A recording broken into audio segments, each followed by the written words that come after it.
방송에서 제공하는 부동산 정보에 대해서는 방송사에서 책임지지 않습니다. 결과에 대한 책임은 투자자 개인에게 있습니다.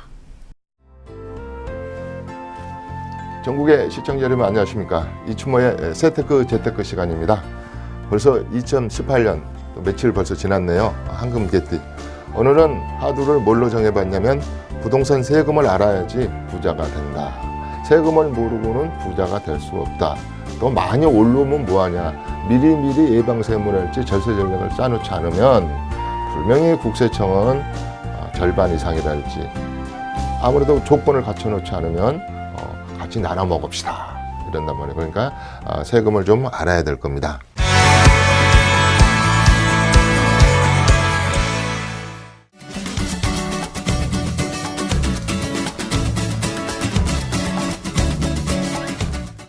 그 중에서도 지금 작년에 2017년도에 7번 정도, 7번 정도 이제 정대책이 나왔고, 파리 대책에서 발표했던 여러 가지의 세제에 관한 정대책이 파급 효과가 이제 올해 미치게 되는 것이죠. 그래서 4월 1일 기준으로. 또 주택임대사업자도 4월 1일부터는 이제 8년 준공공임대로 묶지 않으면 종합부동산세를 합산하든 배제하던 것을 이제 배제 안 하겠다, 과세하겠다 이런 거죠. 이런 거에서부터 뭐 지금 엊그저께 1월 1일부터 이미 진행되고 있는 과세되고 있는 우리 분양권을 팔았을 때 단일 세일로 뭐 분양권이 올랐다. 1억 정도 올랐네. 그럼 뭐 합니까? 55% 지방소득세까지 해가지고 5,500만 원은 국세청 몫이다. 국세청에서 과세하겠죠. 이런 거에서부터 여러 가지 이제 고민들이 많을 겁니다. 특히 이제 다주택자분들이 고민이 많으세요. 다주택자.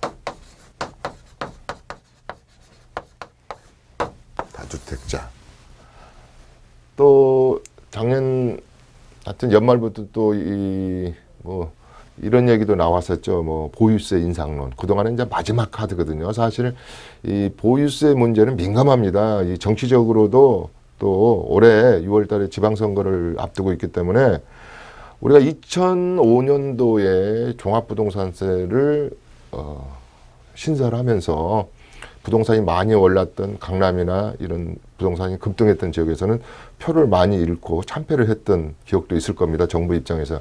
그럼에도 불구하고 6월에 지방선거가 있는데 물론 뭐 8월부터 좀 시행할 것도 같고 그런데 이제는 보유세의 대표적인 것이 우리 지방세로서는 자산세고 또 국세로서는 종부세가 대표적이겠죠. 종합부동산세. 그래서 우리가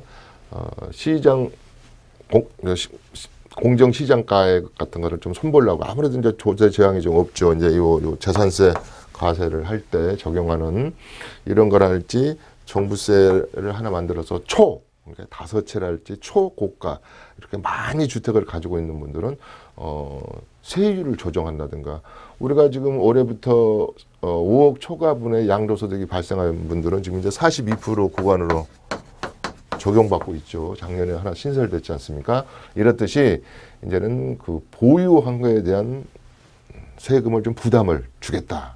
그 이유는 뭐겠습니까? 다주택자들이 그래서 집도 안 팔고 그렇다고 부동산 가격도 잘 잡히지도 않고 특히 또 재건축과 강남 중심으로 부동산을 밀어 올린다고 봤던 정부가 이 지역이 더 오르기 때문에 어떻게 보면 이제 마지막 카드를 좀 만지작거리지 않나.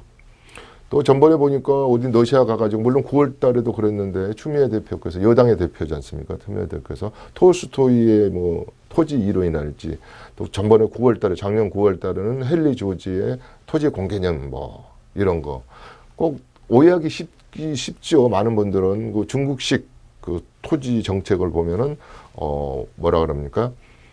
사용권은 인민에게 그 다음에 소유권은 국가에게 이거다고 또 오해할 수도 있고 근데 뭐 그런 개념은 아닌 것 같아요. 너무 우리가 토지가 가진 자만 좀 많이 가져서 토지로서 캐피탈 게인을 많이 취한 부분들이 어떻게 보면 이 정부에서는 적폐죠. 두 번째 주택도 마찬가지입니다. 이것도 전 골고루 어떤 토지가 좀 이익이 배분되고 사용돼야 되는데 이런 것들이 좀 문제가 있다 보니까 이제 그런 얘기를 나온 것 같습니다. 아무튼 좋습니다. 우리 개인으로서는 이제 다주택자분들, 자, 다주택자라고 제가 이제 그랬습니다. 그러면 도대체 누구를 다주택자라고 하느냐 그랬을 때는 제가 1세대 2주택자는 저는 다주택자로 보지 않는다 그랬습니다. 제 개인적인 개념입니다. 1세대 2주택 요분들이 한 190만 가구가 넘어요. 약 200만 세대 정도 되죠. 그런데 이제 여기서 3주택자들은 한 42만 명 정도. 이게 200만 명. 이런데 자, 집을 많이 가지지 마십시오. 집을 많이 가지시면은 여러 가지 안 좋은, 그러니까 과세할 때 좀 중과하겠습니다. 이제 이 정책인데 뭐 안 좋은 것보다는 뭐 중과하겠다는 것이죠. 그랬을 때 이 3주택이든 2주택이든 이제는 비과세를 받기 위한 방법으로서는 몇 가지가 있지 않습니다. 세법에서. 첫째는 1세대 1주택가 해놔야 되는 겁니다. 1세대 1주택가. 그러면 2주택이면은 주택임대사업자로 한다든가 여러 가지로 뭐 증여한다든가. 그래서 보면 오늘 얘기할 할 얘기가요. 보유할 것인가 하고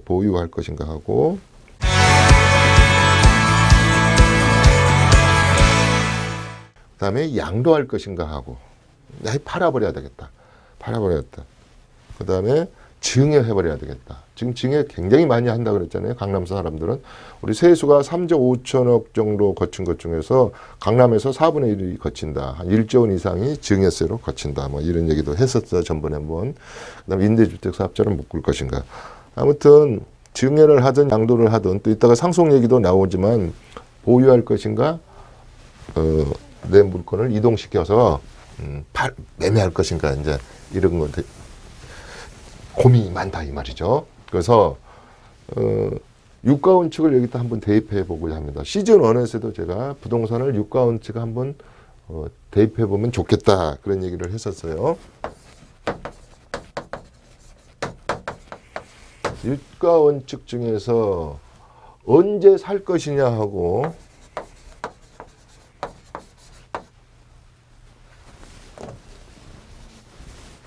언제 살 것이냐 하고 언제 팔 것이냐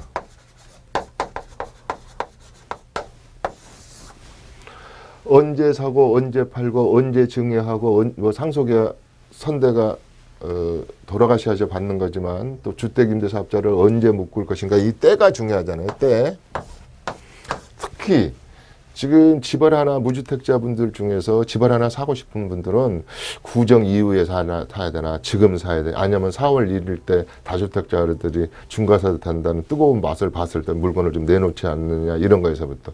근데요 제가 30년간 경험해서 여러 가지의 이 경제 원리가 딱딱 이렇게 뭐 예측한 대로 맞아 가지는 않거든요. 그렇다면 정부에서는 굉장히 쉽게 정책을 짜겠죠. 그런데 이렇게 그러니까 예측하는 분도 있어요. 뭐냐면 다주택자들이 올 4월 이내에 물건을 팔아야 되기 때문에 어떤 물건만 팔 거냐면 아무래도 양도소득세가 적게 나온 속된 표현으로 잔챙이 물건, 그러니까 지방 것이랄지 그다음에 수도권 외곽이랄지 이런 물건들은 많이 시장에 매물로 나올 수밖에 없다. 이렇게 또 예측하신 분들도 있고 여기 보유할 것이냐에서 이왕에 이렇게 양도소득세를 많이 두들겨 맞을 바에는 그냥 보유하고 있다. 보유세가 올라봤자 얼마나 오르겠까. 정부세고 재산세 좀 더 내지 뭐 이렇게 해서 보유 정책을 하는 분도 있고요. 부동산을 꼭 내가 이동시켜서 비과세를 받고자 하시는 분들이 있습니다. 비과세. 아까 제가 그냥 9억이하고 1세대 1주택이고 2년 이상 보유했으면은 세금을 한 푼도 안 내도 될 걸 그랬을 때 완전 비과세를 받기 위한 분들은 할 수 없이 내가 3주택이다 그러면 3주택인데 요 1주택이 거주주택이 뭐 본가 그러죠. 이게 세금이 가장 많아요. 왜냐하면 10년, 20년 전에 사가지고 많이 올랐잖아요. 옛날에 뭐 분양가가 굉장히 쌀 때 사가지고 지금 뭐 15억이 됐다, 10억이 됐다. 예컨대 저 지방만 하더라도요, 다른 강주만 하더라도 옛날에 뭐 15년 전에 7, 8천 주고 샀던 것이 지금 3억이다 이러면 이 주택을 계속 끝까지 보유할 수는 없잖아요. 근데 팔고 싶은데 이런 다른 주택들이 재테크용으로 샀다든지 그 다음에 입주권을 샀다든지 또 그 뭡니까 우리가 저 월세 소득을 받기 위해서 조그마한 뭐 도시형 생활주택을 샀다든지 그 다음에 실거주한 오피스텔을 샀다든지 실거주입니다.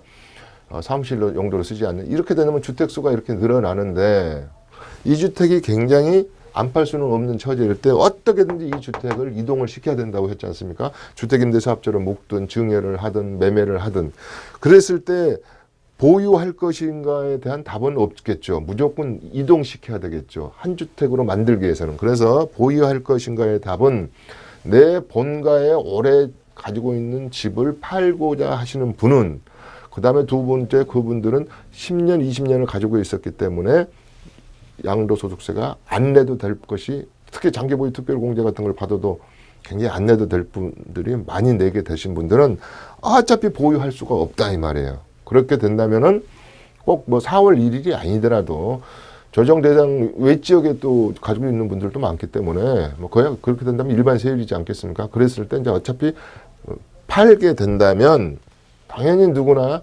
양도소득세가 적게 나올 것부터 팔겠죠. 매를 일찍 맞고 그다음에 제일 나중에 큰 덩어리 양도세가 많이 나오는 것은 비과세를 받아야 되니까요. 그래서 보유할 것인가에 중에서 고민하시는 분들은 한 가지 언제 팔 것인가에 대해서 본주택을 팔고자 하시는 분들은 되도록이면 우리 3월 31일 이전에 하시는 게 좋겠죠. 조정 대상 지역 내에 있는 물건을 판다고 할 때. 반대로 조정 대상 지역 외에 있는 물건들은 그렇게 서두를 필요는 없다고 봅니다. 그래서 언제라는 것과 보유할 것인가에 대한 대답은 이렇게 하고요. 어디까지도 가능했네요. 아까 말한 대로 어디에 살까, 어떤 것을 팔까, 어디에도 한번 해본다면 아까 말한 대로 이런 예측을 할 수 있다고 그랬습니다. 수도권에 앞으로 지방 분양 시장이 앞으로도 이제 많이 나오잖아요. 한 37만 가구 나오고 또 입주 물량도 이미 다 지어져 가지고 입주 물량도 44만 세대. 내년에 또 40만 세대, 한 80만 세대 이상이 있기 때문에 아마 지방 시장은 안 좋다고들 다 하는데 저도 거기에는 동감을 합니다. 그렇다면은 이렇게 된다면은 또 보유 물건들이 매물들을 또 이렇게 쏟아낼 확률도 있어요. 세금 적게 나온 것부터 이제 팔려고 하겠죠. 그래서 언제 어디에 관한 것은 이 정도로 해서 보유할 것인가 말 것인가. 자, 그러면 이제 양도로 가보죠. 양도로 본다면 어차피 내가 이제 팔아야겠다. 그랬을 때 양도에서 가장 중요한 것은 제가 뭐라 그랬냐면 세금에서 양도를 딱 하기 전에 내일 내가 저 부동산에 계약서를 쓰러 가야지 했을 때 하루 이틀 전에 딱 꺼내놓고 이걸 분석을 해야 됩니다. 이 물건을 꼭 계약서 써놓고 가가지고 하면 안 되잖아요. 그래서 이 조건이라 그러잖아요. 세금은 조건과의 싸움이거든요. 자, 그러면 내 양도 물건이 이제 A, B, C인데 뭐 다 팔지는 않을 거 아닙니까? 그래서 A 물건을 딱 있으면 제일 문제 비과세 대상이 되는지 감면이 되는지 어떤 조건이 있지 않습니까? 그래서 여러 조건을 이 물건을 대비시켜 봐야 된다 그랬지 않습니까? 그러니까 내가 보유 기간이 예를 들어서 10년이면 2주택, 3주택도 30% 장기 보유 특별 공제를 해주는데 뭐 9년 만이다. 그러면 좀 더 있다가 좀 판다든지 그 다음에 아까 2년 보유 또 거주 개념은 없지만 보유를 했느냐. 뭐 과거에 뭐 6월 1일 기준으로 재산세 종부세니까 뭐 그런 것까지 따졌는데 그건 놔두더라도 이 물건이 양도할 당시에 조금이라도 비과세나 감면이라 할지 또 중과세 되는 또 물건은 아닌지를 한번 더 살펴보자 이런 뜻입니다. 그래서 미리 팔기 전에 양도세를 한번 계산해 보자. 또 팔기 전에 전문가의 도움을 받자. 뭐 이런 뜻에서 어차피 이제 팔아야 된다면 그렇습니다.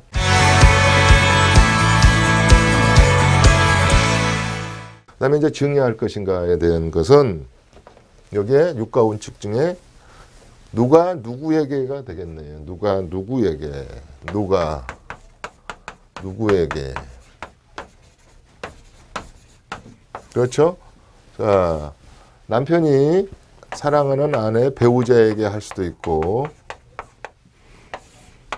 또 아버님, 어머님이 직계 존 비속의 아들, 딸에게 하는 경우도 있고, 또 드물게는 존속, 이게 오직하면 아들, 딸도 집이 한 채씩 있으니까 만약 부모님이 좀 집이 없다든가 한계라면은 요 물건을 비과세 받기 위해서는 존속에게 증여한다든지 아들, 딸에게 배운다. 누가 누구에게. 이럴 때도 여러 가지 이제 증여의 기술 그랬지 않습니까? 그래서 이럴 때도 증여의 기술이 필요하다. 그래서 증여와 상속은 기술이다 그랬습니다. 기술. 제가 항상 내실응을 표현하잖아요. 내실은 기술 들어갑니다. 그러면 이제 증여할 때 기술 들어가야 되지 않겠습니까? 그러면 이제 10년 동안 우리 배우자에게 얼마나 내가 증여한 거 있나 한번 합산을 해보고, 그리고 증여세를 좀 물더라도 10%, 20% 구간까지는 좀 아까우니까 10% 구간, 뭐 1억 이하를 좀 더 증여를 한다든가, 좀 더 증여세를 내는다면 20% 구간인 뭐 1억에서 5억 구간짜리로 좀 대해서 세금을 좀 증여세를 내면서도 증여로 처리하는 방법. 그 다음에 뭐 가족 간의 매매도 있겠고 뭐 여러 개 있겠지만 누가 누구에게 아까 언제 하는 것은 되도록이면 아다시피 증여의 기술 중에 하나를 가르쳐 드린다면 우리가 특히 재건축을 이제 관리처분 인가를 받아서 철거를 해가지고 지금 짓고 있는 것들에 대할 때, 그다음에 사업 시행 인가 이전에 내가 우리가 대체주택 살 때도 세법에서 중요하다 그랬는데 그 이전에 살 것인가 이후에 살 것인가, 그런데 증여도 그 이전에 증여를 할 것인가, 그다음에 관리처분 동호수 다 받아가지고 프리미엄가까지 같이 가표로 잡힌 상태에서 또 증여할 것인가, 여러 가지가 이제 있습니다. 증여의 기술에서. 그래서 증여할 때는 상속 기술도 마찬가지지만 증여 기술이 굉장히 일반 우리 시청자분들이 분석하기에는 좀 어려운 면이 좀 있죠. 그래서 좀 증여세를 좀 물더라도 좀 넉넉하게 증여하는 분. 어떤 분들은 배우자 6억 그러니까 6억만 딱 하시는 거예요. 그래서 증여세를 좀 물더라도 좀 넉넉하게 한다든가 여러 가지 이제 그 집안에, 우리 시청자 여러분의 집안에 케이스 바이 케이스별로 다 여러 가지가 이제 있겠죠. 뭐 집만 증여하는 건 아니지 않습니까? 뭐 토지를 증여하는 경우도 있고, 우리가 흔히 모여서 분양권도 증여하는 경우가 있고, 또 상가를 증여한다든지. 그래서 증여의 물건마다 다 전략이 틀릴 겁니다. 그래서 증여도 유가원칙에 한번 따져본다면 누가 누구에게 증여하느냐, 그 다음에 얼마나 증여하냐, 그것도 중요하지만 중요한 요소다 이렇게 보시면 되겠습니다.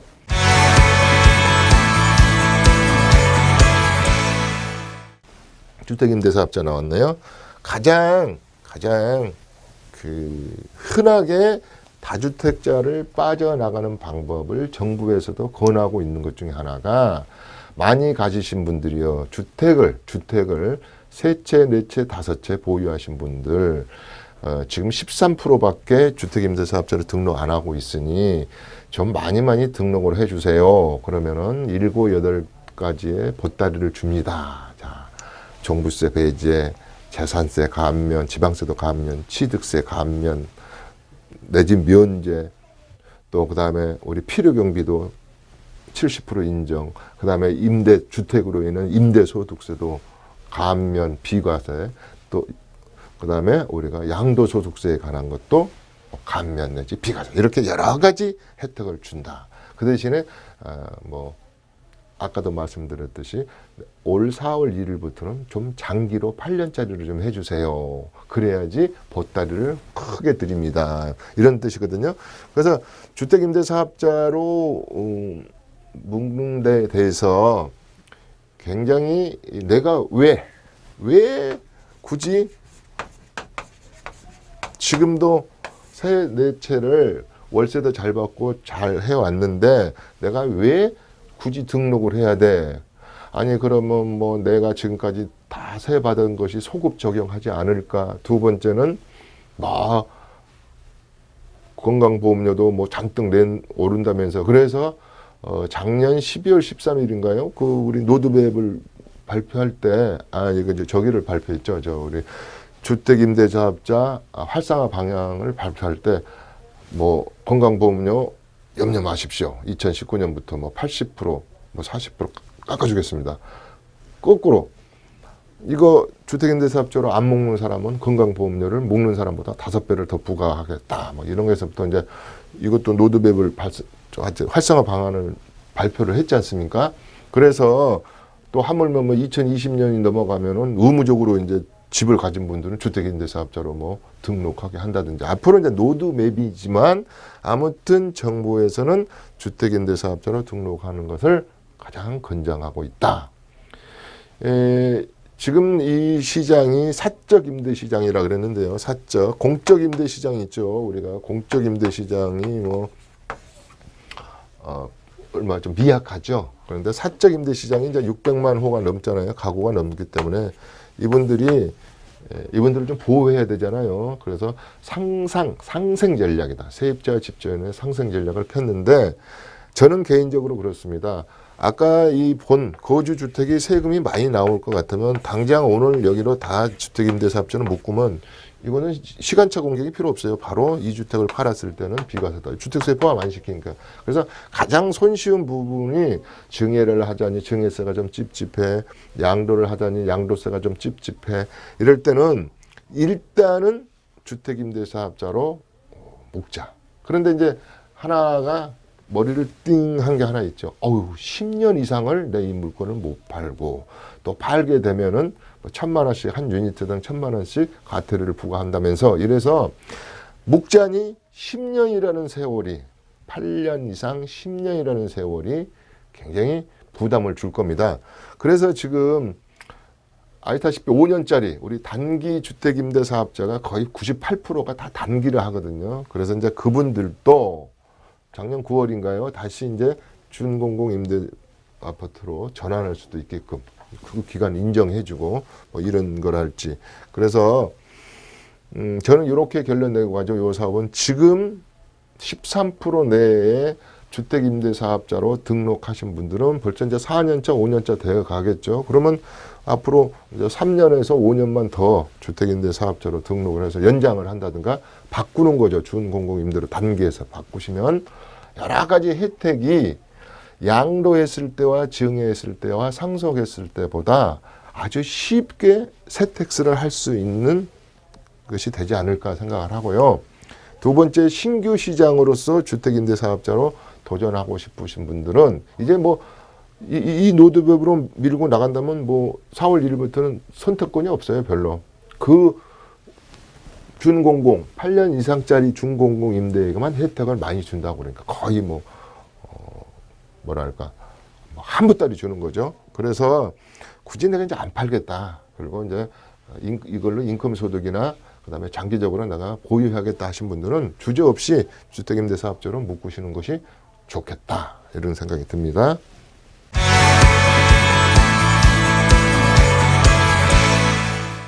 상속을 받을 것인가는 증여를 받을 것인가는 무엇과 관계됩니다. 무엇.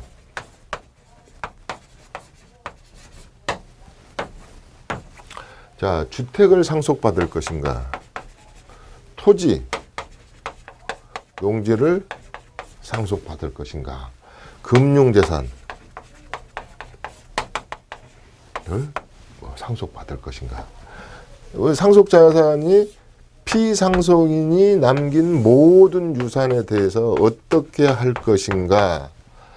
그래서 전략을 짤 때 사전 증여로 해가지고 요 유산세 개념, 남긴 유산을 홀쭉하게 한다든가, 그 다음에 배우자 공제가 5억에서 30억까지 되니까 법정 지분의 30까지 되니까 배우자에게 많이 다음에 법정 지분을 넘기는 거랄지 여러 가지 이제 짜게 되겠죠. 그래서 우리가 흔히 말해서 무엇 할 때 되도록이면 토지는 농지는 우리가 현가 현재 가치가 예를 들어서 지금 거래되는 금액이 예를 들어서 논이 한 1000평이 부동산에서 거래되는 금액이 뭐 2억이다 그러면 실질적으로 우리가 시가 표준액이라 할지 공시 가격을 보면 공시지가를 개별 공시지가를 딱 띄워 보면은 뭐 50%도 안 잡혀져 있다든지 그래서 농지는 되도록이면 상속받아라.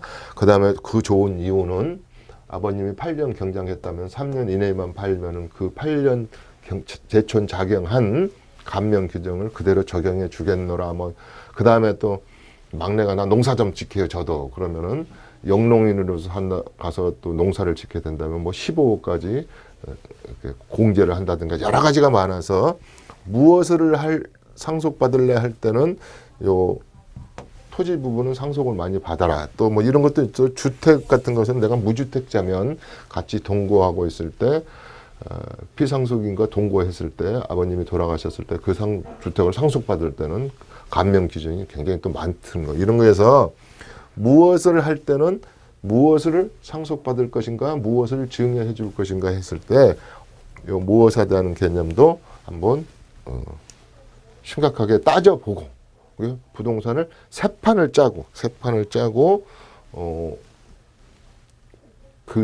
상속 처리랄지 증여 처리를 해야 되지 않겠습니까? 그래서 꼭 죽음을 임박하고 나서 새 판을 짠다든가 그럼 늦는다 그랬지 않습니까? 그래서 보통 이제 이 상속세 이야기가 나왔지만은 이 77 전략이라는 게 있잖아요. 70세가 돼서 내가 나이가 70세 이후에 뭐 바로 돌아가신다는 뜻이 아닙니다. 그다음에 전체 자산을 딱 따져보니까 70% 이상이 부동산 자산이고 세대원 구성이 좀 복잡하다. 내 사후에 아무래도 집안에 전쟁 싸움이 날 것 같다 그런다면 이분들은 무조건 지금 상속재산이랄지 사전증여 세판짜기에 돌입해야 된다. 그래서 상속의 기술을 발휘해서 해야 된다. 이런 얘기를 했던 게 기억나네요. 시즌1에서. 그 다음에가 또 뭔가 한번 볼까요?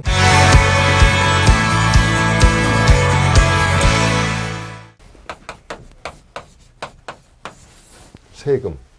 국가가 세금을 거둬야지 돌아가겠죠. 국방비도 써야 되고 교육비도 써야 되고 다리도 놔야 되고. 그래서 우리가 우리 대한민국의 국민으로서 4대 의무 중에 하나가 납세의 의무지 않습니까? 자, 세금은 내야 됩니다. 근데 오해와 진실 속에 오해를 하고 계신 분들은 무조건적으로 세금이 많다 이럴 일은 아닙니다. 어떤 이유가 있기 때문에 중과를 하는 거고 어떤 이유가 있기 때문에 가산금을 물리는 겁니다. 그런데 아다시피 우리 조세법전에 보면 이만한 조세법전을 보면 이렇게만 하시면 안 받고 감면해주고 비과세해주고 그 다음에 특례조항으로 처리해주고 조세특례제한법으로 처리해주고 장기보유 특별공제도 아주 그냥 대폭 80% 30%씩 주고 이런 것이 다 있기 때문에 일단 오해와 진실에서는 오해를 안 받으려면 세법을 공부를 해야 됩니다. 세법을 공부를 하지 않고 내 세금만 많다 뭐 한다 할 것이 아닙니다. 진실은 뭐냐면 국세청도 어떤 근거에서 과세한다든지 신의성실의 원칙에서 과세한다든지 그다음에 제가 우리 4대 원칙이 있다 그랬잖아요. 이렇게 할인해주고 감면해준 것은 사후관리 원칙으로 한다. 그다음에 실질과세 원칙으로 한다. 이랬거든요. 그래서 이 네 가지를 내 물건에 대입시켜 보는 겁니다. 그러면 오해와 진실을 가려낼 수가 있지요. 그래서 내 물건이 자 세금은 납세 의무니까 100% 나오는 거죠. 이때 좀 한 번이라도 미리 세금은 이제 안 내서는 안 되니까 내 재산을 요렇게 어떤 분은 또 시청자분들은 뭐 재산에 이렇게 뭐 있으나 집 한 채인데 그러면 뭐 세금 걱정 없겠죠. 그런데 뭐 세금이 뭐 아다시피 그런 것만 있는 거 아니잖아요. 1월 달에 자동차세를 좀 미리 내면 좀 뭐 10% 깎아주겠다고 해서 뭐 또 뭡니까 자산세도 7월에 내라 또 9월에 또 한 번 더 내라 뭐 해서부터 1월에서부터 12월까지 올 12월까지 뭡니까 그 종부세 내는 것까지 세금이 항상 따라다닐 겁니다. 얼마나 스트레스를 많이 받겠습니까? 이게 가진 자의 스트레스입니다. 없으면 무자식 3팔자라고 세금 낼 것도 없습니다. 주민세만 내면 되겠죠. 자, 이랬을 때 안 낼 수는 없는 거고 우리가 우리 대한민국 국민으로서 경제활동을 하면서 재테크를 하는 과정에서는 안 할 수가 없는 겁니다. 그래서 세금을 주택으로 분류를 합니다. 주택 중에는 프로그램화된 앞으로 내가 이제 2년 후에 입주할 거야. 이제 우리 집 5층 올라갔어. 아니면 우리 집 이제 부수고 있어. 그래서 재개발 재건축에 입주권하고 분양권 많이 사셨죠. 요즘 이 분양권이 문제가 되고 있지 않습니까? 뭘로 문제가 되고 있어요? 과거에는 불법으로 분양권을 사도 가태료로 했는데 이번에 다산 보니까 90명 정도는 아예 시행사한테 주지 말아라. 아예 취소해라. 뭐 이렇게 해가지고 가태료 정도가 아니고 앞으로 불법 분양권을 거래하는 부분에 대해서는 보호를 못 받을 것 같아요. 그래서 좀 강하게 나오는 것 같아요. 그 다음에 입주권. 이랬을 때 요 입주권 상태는 두 가지를 중요한다 그랬습니다. 뭐냐면 주택수에는 포함되나 중과세 대상에는 안 된다 해서부터 입주권은요. 굉장히 복잡하다 그랬어요. 제가 뭐냐면 언제 사서 언제 파느냐. 그러니까 진입할 때부터 세테크를 해야 돼요. 자, 내가 요새는 새 아파트 5년 이내에 된 새 아파트가 인기래더라. 내 집이 한 20년 돼서 낡았어. 그래서 나도 한번 재건축을 하나 사야지. 이럴 때, 자, 원조합원을 자격을 받으려면 다음에 새 아파트로 돼가지고 이전 고시할 때 취득세를 안 내려면 세스부터 신경을 써서 수없이 이 반복되고 아무튼 확인해야 될 것이 요 입주권 진입 상태고 분양권은 간단하죠. 분양권은 이제 뭐 전매 기간이 끝나서 팔면 이제 올해부터는 지금부터는 뭐 55%딱 되니까 뭐 분양권은 간단하지만 주택 중에서도 이제 여러 가지 주택 중에 준주택 개념인 오피스텔이 좀 이제 많이 제가 상담을 받아보면 오피스텔을 사무실로 일반 사업자 내 가지고 사무실로 부가가치세 정당하게 환급 받고 그렇게 오피스텔을 이용하는 분은 요새는 거의 못 봤어요. 무조건 이제 주거용으로 월세, 전세. 특히 이제 오피스텔은 올려는 폭이 적다 보니까 거의 월세를 놓기 위해서 나 노후에 이렇게 많이 사시더라고요. 그럼 주거용이지 않습니까? 그러면 당연히 실질과세 원칙, 아까 4대 원칙 중에 한 개의 원칙, 실질과세 원칙이 주택 수에 포함이 되는 겁니다. 그래서 전산이 이걸 잡아놓게 되면 특히 이게 뭐예요? 거기서 내가 세입자가 살게 되면 연말에 소득공제할 때 요새 75%까지인가? 75만 원까지인가 이렇게 늘어났잖아요. 그렇게 된다면 주거용으로 다 받아서 확장일 때까지 다 본다면 짝을 맞춰보면 요 시스템 자체가 행정안전부, 행안부 그 다음에 김현미 장관이 가지고 장관이신 국토부 행안부 김부겸 장관님 김현미 장관님, 한승희 국제청장님 이 세 분이 뜨리오예요. 뜨리오. 이게 삼각편대를 이루어서 주택수 그 다음에 아까 임대사업자에 관한 거 다주택자에 관한 것을 전체적으로 또 여기 더 하나 한다면 금융감독원도 있거든요. FIU 금감원 뭐 이런 식으로 해서 여러 가지로 이제 그 뭐랄까 세택스 세금 전략을 잘 해서 세금을 제대로 내고 있는가 다주택자인가 뭐 또 아직 미성년자고 직업도 없는 분이 뭐 9억짜리 10억짜리 전세에 살 경우는 돈이 어디서 났습니까? 물을 때 서로 확정일자랄지 여러 가지 이런 주택 보유 현황을 교류한다고 봐야 되겠지. 합동 전략이라고 봐야 되겠죠. 그랬을 때 이제 이 얘기를 하려고 하는 건 아닌데, 자, 주택에 관한 세금이 제가 시즌 1에도 했듯이 가장 많아요. 한 70% 될 겁니다. 주택 세금에 대한 고민. 그 다음에가 이제 고민 세금이 있다 그러면 이제 토지잖아요. 토지 중에서도 우리 농지, 전답 가수원인 농지에 대한 세금을 가장 묻고, 그 다음에 이제 비업무용 토지인 이제 임야에 대해서 많은데, 이제 토지죠, 토지.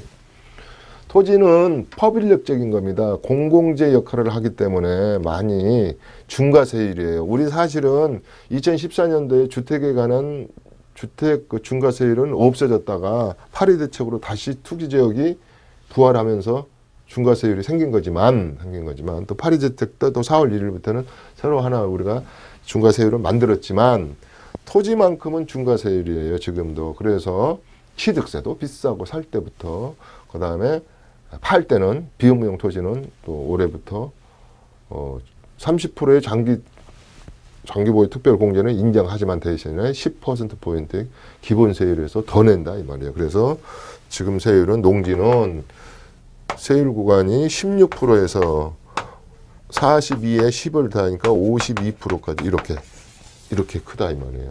만약 땅을 하나 샀는데 20년 전 땅을 하나 샀는데 한 10억 넘었다. 그러면 물론 이제 장기보유 특별공제 30% 해주지만 뭐 이제 그 땅이 그 대신에 업무용이나 비업무용을 또 따져서 또 해야 되겠지만은 52% 정도를 국세청에서 세금으로 과세한다. 그래서 세율이 세다. 이 토지 부분은 주택보다 주택 부분에 대한 양도세랄지 보유세랄지 임대소득세가 가장 너그러워요. 왜 그래요? 전 국민이 노망인 것이 집 한 채 가져보는 거고, 집 하나 만드는 거고, 집 하나 물려주는 거잖아요. 내가 오늘 신정인데 내가 이제 태국도 가야 되는데 나 꾹 참았어. 왜? 결혼한 아들을 내가 좀 집 사는데 보태줘야 돼. 뭐 이런 개념입니다. 그래서 우리가 여러분 자금 출처 배제 기준이 유일하게 보면 주택 부분에서 너 돈 어디서 났어? 이걸 안 붙는 배제 기준이 만 30세가 넘으면 2억, 만 40세가 넘으면 4억, 뭐 기타는 뭐 5천 이렇게 돼 있는데 그 이유가 뭐겠습니까?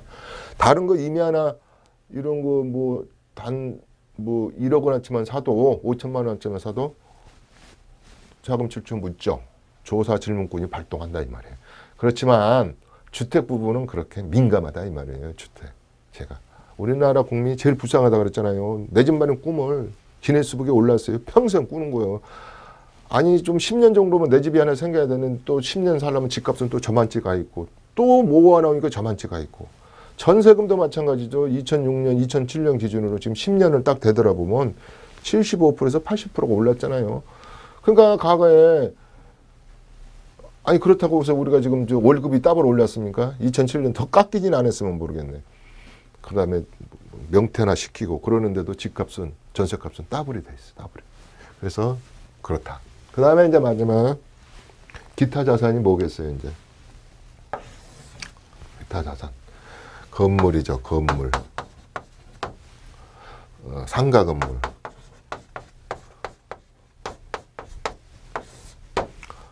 자, 이번에 이거 하나 보고 갈까요?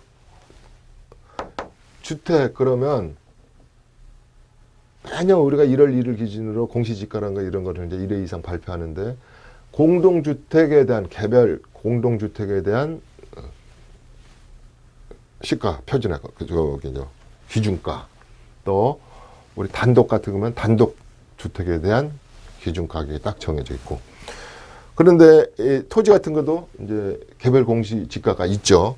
근데 이 녀석은 시가 표준액이, 그러니까 공시가격이 없어. 그래서 기준을 만들어 놨잖아요. 그게 무슨 뜻이냐? 상가가 저기 압구정동에 하나 있는 거, 부산에 있는 것이 이렇게 평방메타당 공시가격이 없다 보니까 매년 양도세를 매길 때는 뭘 기준이냐면 국세청장이 고시한 가격으로, 또 우리 지방세를 매길 때는 지방 지자체장, 시장 군수, 그 다음에 구청장이 고시한, 물론 고시할 때는 기준이 있죠. 기준표에 의해서 하지만은 이만큼 요 세금은 다른 세금에 비해서 상가, 아까 오피스들 층에서 오피스로 쓰는 거, 그 다음에 뭐 조그만 건물, 그러니까 주거용 빼고 토지 빼고 나머지 모든 요것은 이 양도소득세만큼은 기술 들어가야 된다. 기술 들어. 증여할 때나 상속할 때나 매매할 때나 엄청나게 세법 지식을 가지고 있어야 돼요. 요건 약간 단순하다고 볼 수 있어요. 근데 이건 그렇지가 않다는 거예요. 예, 근데 이런 것도 있어요. 현금으로 100억을 물려준다 그러면 현금 자산 다 노출돼 있죠. 그러면은 30억 이상만 돼도 50% 그냥 국세청에서 증여세 내놓으세요. 그런단 말이에요. 그런데 이것을 우회적으로 건물을 사서 또 한 2년 있다가 2, 3년 있다가 건물로 또 증여를 한다든가 여러 가지 문제 있죠. 이런 거에 대한 거. 그 다음에 하나 더 한다면 우리 세금 중에서 이제 금융 쪽으로 간다면 이 트러스트, 신탁 문제가 나오죠. 신탁. 유언 대용 신탁도 이런 말도 제가 시즌1에서 하고 그랬지만 이 신탁의 방법을 좀 알아야 되겠다. 세금은 연결이 되어 있습니다. 신탁. 하나의 세테크 전략도 되고 그 다음에 상속세 증여세의 보완책도 되고 그 다음에 내가 천당에 가서도 천국에 가서도 내 재산을 컨트롤할 수도 있는 거죠. 어떻게 해요?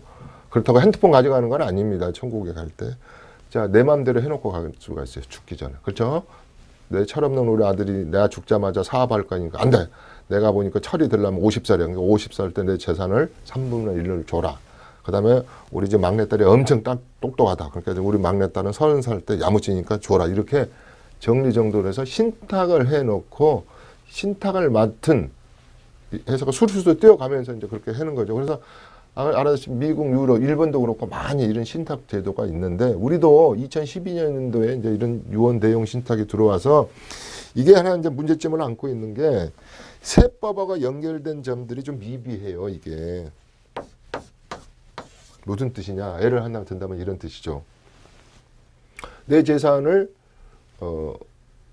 30%를 앞으로 내가 죽은 후에 5년 후에 줘라. 그러면 아직 상속세 같은 것은 딱 상속일로부터 6개월 내에 상속세 신고해서 내시오 이런데 이것이 어떻게 보면 연부연납처럼 돼가지고 그때그때 적용하는 세법들이 좀 그래서 좀 미비한 점들이 있어요. 하여튼 그럴까까지 뭐 디테일하게 얘기할 일은 아니지만 아무튼 그래서 이걸 제가 다음 시즌 시간에 이걸 좀 자세하게 얘기를 하고자 합니다. 외국 사례와 우리나라에서 어떤 사례랄지 또 전번에 또 의정부에서 발생했던 이런 신탁 사례에 대한 판례 이런 것까지 좀 해서 트러스트 제도 그 다음에 요거 제가 오늘 유가 원칙을 하면서 요 틀은 잡아줬는데 이것도 제가 이 시즌 2에 들어 있습니다. 이거 그 다음에가 이제 글로벌적인 시장이잖아요. 글로벌적인 시장. 세상은 하나가 돼 있어요. 제가 뭐냐면 서울은 넓은데 서울의 경계선이 붕괴가 돼가지고 서울과 인천이 경기도가 다 한 덩어리다. 그래서 약 2,400만 정도가 인천만 해도 경기도만 해도 한 1,350만 가구 정도 되잖아요. 명 되잖아요. 명. 한 1,400만 명 정도 되잖아요. 서울하고 합하면 막 2,400만 명 되잖아요. 이렇듯이 세계도 한 덩어리가 됐어요. 저는 서울 사냐, 경기도 사냐, 인천 사냐 이제 의미가 없는 거예요. 그 다음에 우리 뭐 32개 시도군이 있죠. 우리 저 서울시를 중심으로 양주시, 군포시, 안양시 그런데 나는 의미가 없다고 봐요. 그러니까 어떤 도지사는 이걸 통폐합하자면서요. 경기도고. 그 얘기를 하려는 게 아닙니다. 하나는 글로벌 돼 있는데 뭘 많이 세금을 문제하면은 주식도 요새 베트남으로 주식 쓰러 간다더라, 인도로 살아간다더라. 뉴스 보니까 집도 여건만 있으면 이제 베트남 같은 데도 2015년인데 이제 주택법도 바꾸고 외국인들에게 이제 부동산을 이제 얼마든지 살 수 있는 기회를 줘서 법이 바뀌었기 때문에 많이 이제 가요. 뭐 말레이시아로 뭐 월세 상품 사러 간다 이렇게 하는데 그 얘기도 중요하지만 지금 유학이나 이민이나 영주권이나 시민권을 가진 분들이 한국의 부동산을 많이 가지고도 있고 또 거꾸로 우리 대한민국 국민이 뭐 미국, 홍콩, 중국, 아까 또 베트남, 뭐 인도에 물건들을 많이 투자하고 기관들도 많이 투자를 하지만 많이 개인들이 투자를 많이 했을 때 세금 얘기를 많이 한다. 그래서 교수님 요거 이중과세 협정이 맺어져 있어요. 그러면 요거 얼마 팔았는데 이거 합니다. 이런 이제 국제적 세법이라고 봐야 돼요. 국제세법, 국제관계, 거래관계 세법. 요건 거기서 이중과세 협정을 맺어진 나라가 꽤 된다 그래요. 80 몇 개국 되는데 거기서 내고 온 것은 필요경비를 인정을 하죠. 그 다음에 더 잣대를 대가지고 우리 세율에서 모자란 건 더 걷어들이고 거기서 많이 내고 왔어요. 우리 세법으로 봐서는 1,000만 원만 걷어도 되는데 거기서 2,000만 원을 내고 왔어요. 홍콩에서. 그러면 그것은 거꾸로 물어주지는 않지만 모자란 건 더 받고 그 다음에 더 많이 내고 온 건 안 돌려주지만 상계 처리는 한다. 이렇게 하시고 이제는 저는 왜 이 수업을 이 강좌를 굉장히 중요시하냐면요. 이제 30대의 젊은이들이요. 한국의 부동산 된 이 너무너무 많이 올랐어요. 이런 거 재테크 쪽에서 말하는 겁니다. 그런다면 눈을 좀 팍 돌려서 저평가돼 있잖아요. 우리 아시아 쪽만 보더라도 그러다 주식도 마찬가지니까 주식도. 그래서 재테크를 하려면은 젊은이들이 시드머니가 굉장히 좀 적은 분들은 리스크만 잘 전문가하고 이렇게 상담을 해서 저도 다음 주에 베트남을 한 5일당 갔다 옵니다만은 작년에도 제가 많이 그런 해외 부동산 쪽에 뭐 사라는 게 아니라 리스크하고 이런 것을 뭐 어느 증권회사에서 내가 수업을 해드린 적이 있는데 그래서 젊은이들이요 이 좁은 한국 땅만 이 서울 땅만 재테크를 하고 그럴 거 아니라 재테크도 밖으로 눈을 돌리자 해서 그러려면 이제 세금 관계 알아야 될 거 아닙니까? 그래서 그런 이런 얘기들을 했습니다. 오늘은 제가 새해 첫 시즌들이고 그래서 부동산 세금을 앞으로 이제 많이 해 갈 텐데 오해와 진실들이 좀 있고 하나의 개념을 잡아준 시즌이었다고 생각하시면 됩니다. 그래서 아까 보유할 것인가 고민 많으신 분들도 이제 사판 짜야 되겠죠. 그런 게 이제 양도할 것인가 고민 더 많죠. 양도세가 올해부터 더 많다니까 보유할 것보다도 꼭 팔아야 될 분들이 있을 거예요. 예를 들어서 아까 세금을 도저히 안 팔고는 안 되는 분들 있잖아요. 뭐 아들, 딸 시집가 장가를 보내야 된다든가 뭐 증여도 안 되고 많고 하신 분들은 고민이 더 많을 겁니다. 증여할 것인가 이거요. 용기가 없어서 못해요. 많은 분들이. 그런데 그 강남 상고에서 내가 그랬지 않습니까? 10장의 계약서를 쓰면 이동의 계약서죠. 매매 계약서 중에 3장이 증여 계약서다. 또 요새는 가족 간 거래를 많이 한다. 그다음에 모 씨가 그 뭐 4.6%를 어떻고 그랬기 때문에 가족 간의 금전 소비 대체 거래를 요새 많이 해요. 교수님 2억 1,600까지는 아들에게 4.6% 이상 1,000만 원 이하 1년에 이자 이하를 받고 꽂아도 된다면서요. 이런 질문들을 많이 해요. 아니 그 어려운 걸 언제 어떻게 알았어요? 내가 옛날에 8.5%일 때는 그런 거 귀담아 듣지도 않더니 이제 언론이 되니까 그래서 언론의 힘이 굉장히 큰 것 같아요. 그래서 저는 이거 작년 재작년도 방송 시즌1에서 8.5%일 때 이제 작년에 3월 달인가요? 4.6%를 금리 내리니까 내렸잖아요. 그러니까 특수관계인 간의 금전거래 이런 것도 얘기를 했어요. 그래서 증여할 것인가 임대사업 상속 여기다 요 상속하고 증여는 제가 아주 디테일하게 좀 해드리려고 그럽니다. 왜 그러냐면 요즘 매매도 매매지만 상속 증여 분쟁이 너무너무 가정법원에 쌓여서 몇만 건이 발생하고 좀 있는 집안에서는 어떻게 보면 싸움이 안 나는 집안이 없는 것 같아요. 그 다음에 아다시피 10억 이상 자산만 나면 뭐 상속세 아닙니다. 그래서 다 빼고 구간 자체가 이게 상속세 증여세 구간이 높잖아요. 40% 구간이고 이게 세율이 높아요. 세율이. 상속세 증여세 세율이 높잖아요. 하여튼 다른 나라보다 높은 것 같아요. 뭐 다른 나라는 이제 데드텍스 개념을 자본이득세라 할지 소득세로 전환해가지고 뭐 없애는 것도 있고 이렇게 안 받는 건 아니죠. 이렇게 전환하는 것 같아요. 근데 우리는 이제 일본하고 우리는 상속세 증여세가 눈이 이렇게 세율도 높게 이렇게 있다. 이 얘기는 좀 더 많이 할 겁니다. 자, 시간이 다 된 것 같네요. 오늘은 새해를 맞이해서 재테크 개념을 바꾸고 하자. 부동산 세금을 모르고는 절대 부자가 될 수 없다. 아주 절대라고 하나 써야 될 것 같아요. 자, 오늘은 세금의 큰 프리젠테이션을 들으셨다 생각하고 언제나 안방 세미나 이춘모아가 하는 재테크 무술년 황금 기회 때도 계속됩니다. 시청자 여러분 감사합니다. 다음 시간에 다시 뵙겠습니다.